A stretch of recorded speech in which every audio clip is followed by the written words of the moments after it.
Hi, it's Jen back with a very Merry Christmas. This time we get to do the stocking block. I love Christmas stockings. I love the special ones we stitch for our family, or maybe we quilt. And we get to make 1, 2, 3, 4, 5, 6 of those. Hey, wouldn't that be fun? Just an idea, just an idea.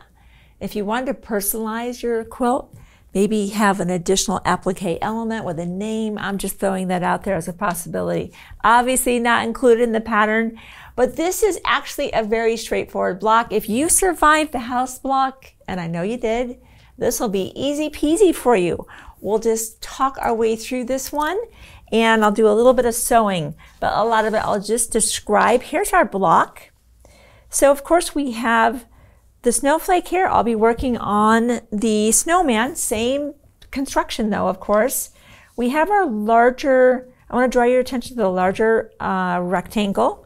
And you can see on this side, it's just a piece of white fabric. But on this little tiny notch here, I already put the square on, drew the line, and sewed. And that's going to be just a cute little snowballed corner that will just make that little extra notch in our stocking. And let's press that. And we will, once that's pressed and trimmed, sew this to our red rectangle of our snowman, attach the top here, and then we will be pressing toward the upper portion, toward the black. And then this rectangle will be, of course, sewn onto the left side of that unit and pressing toward the white. I'm going to take us to that point.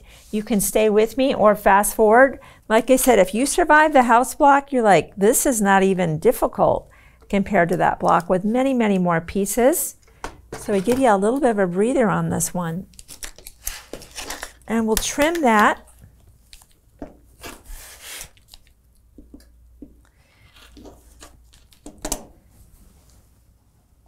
And of course, placing this right side together, I'm going to sew from this side so that seam is trapped and it's moving downward. And then I'll sew that on the opposite side, press that.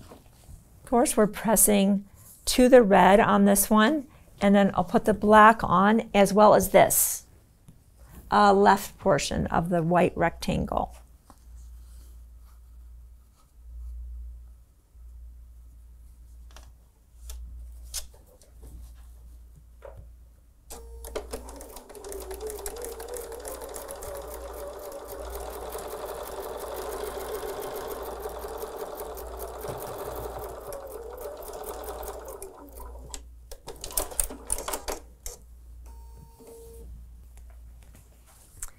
So we're pressing toward our red. My instincts would have been to press out and away toward that white.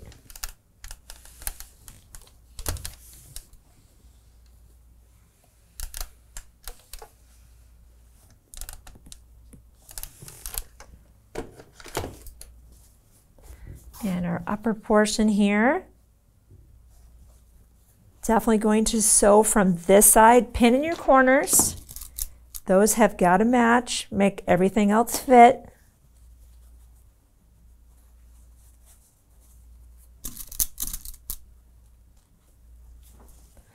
And then I just like to kind of look at that, you know. And if need be, I add an extra pin right in that middle.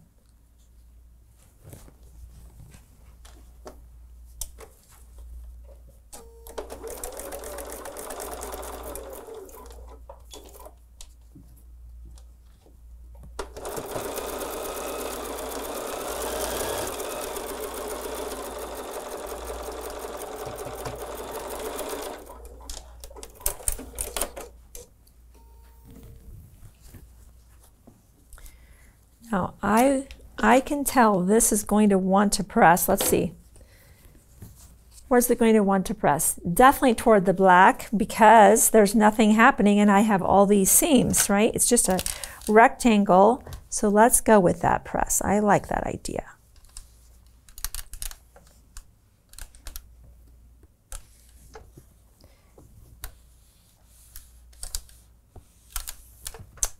And for our final fabric, of course, on the side, right side together, definitely sew from this side.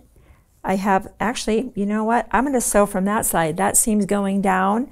I'll sew 1/4 inch and we'll press toward our white. On the bottom portion, so we can kind of maximize our trip to the sewing machine, I'll even just pin that and have that one ready to go.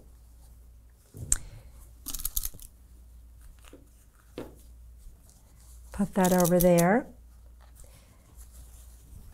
On the bottom portion, no surprise here, we've been snowballing these corners, adding our white square, drawing the line, or using your diagonal seam tape if you're comfortable with that visual, kind of seeing where that point is tracking right along the tape. Either way, you'll snowball those corners to create this element right here. So I'm going to trade that one out. This right here, let me just put our focus on that one. We're so used to, when we snowball a corner, not a partial, right? We're used to that filling, more of that. How do I describe that? We're not used to seeing this type of a gap here, but this is what helps create the heel of that stocking. So it's not different. You're just going to draw your line and position that well in the corner. We'll go sew that at the machine at the same time, right in that corner, and sewing directly on the line. Let's go do those two things together. And of course, that's what it produces, but let's still do that together.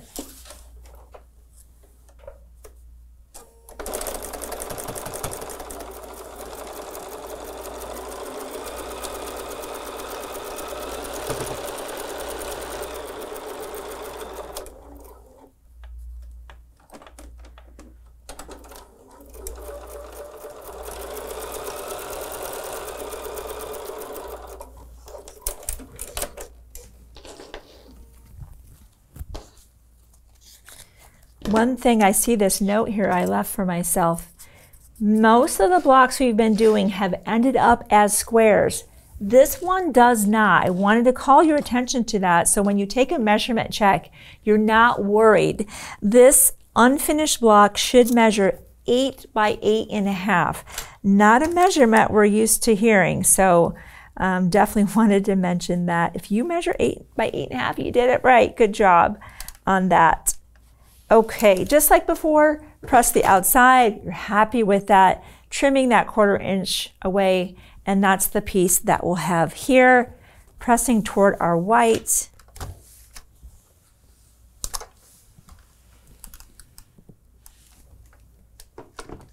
That is our upper portion here of that. So we have kind of the toe. We have this here, so I'm just going to talk you really through the assembly now because it's very obvious here, what I'm sure to you as well, what comes next. We have these two pieces, right side together, so that 1/4 inch seam, and looks like we press toward our red, and I'll flip my block over for you once that's done. This piece looks like that piece will come on next once these are joined. Right side together, of course, here, pressing toward our red. This piece will come to the side. They join, and then you're joining the upper portion to the bottom portion. It's easy peasy. Like I said, if you've been through all the other blocks and the house block, this is a breather for you. But let me flip this block over. You can see how we pressed. Sometimes when I'm looking at a quilt block, the only thing I want to know is how did they press it? The rest of that is very intuitive to me, but sometimes just seeing someone's pressing thought process is helpful. We want our blocks to lay nice and flat, and pressing matters, as we've mentioned before. So that's all there is to making your stocking blocks. There's a little more going on in our wreath block. Be sure to check with me next week. I'll go over some tips and techniques and how we make our wreath block, and then we can talk you through your final assembly, and your quilt will be ready to go out to be long arm quilted. I'll see you next week for our sew along.